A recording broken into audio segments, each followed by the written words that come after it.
ભાઈ અમે તો ના જ પાડી હતી, નો લેતા પણ અમારું માને કોણ? એ વખતે ખાલી એક જ દેખાતા હતા સાહેબ, આકા. એ વખતે એક જ દેખાતા હતા. કોરોનાની રસી આવી એટલે લાઈન લગાવી, લાઈન. સવારે 5 વાગ્યામાં જઈને લાઈન લગાવે, 4 વાગ્યામાં જઈને લાઈન લગાવે, લગાવો લાઈન.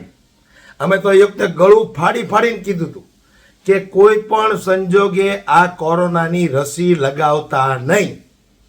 આજે સુપ્રીમ કોર્ટની અંદર શું કહી દીધું કે આ રસીથી લોહી ગંઠાઈ શકે છે, મતલબ કે તમારા લોહીની ગાંઠો બની શકે છે, જે હાર્ટ એટેકનું કારણ પણ બની શકે છે. અને જેટલા લોકો મૃત્યુ પામ્યા છે એ લોકો આ રસીથી લોહી ગંઠાયું, રસીથી લોહીની ગાંઠો બની અને મૃત્યુ પામ્યા છે. આ કંપની વાળાએ જ એક્સેપ્ટ કરી લીધું. લ્યો, હવે જેણે રસી મૂકી છે ને એ ઘરમાં બીતો ફરશે. આપણો વારો કેદી આવશે? બહુ જલ્દી આવશે. કારણ કે એ વખતે અમે જયારે ના પાડતા હતા ને ત્યારે લોકો અમને ગાંડો કહેતા હતા.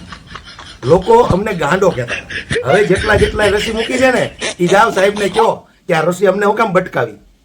કહો એકવાર સાહેબને.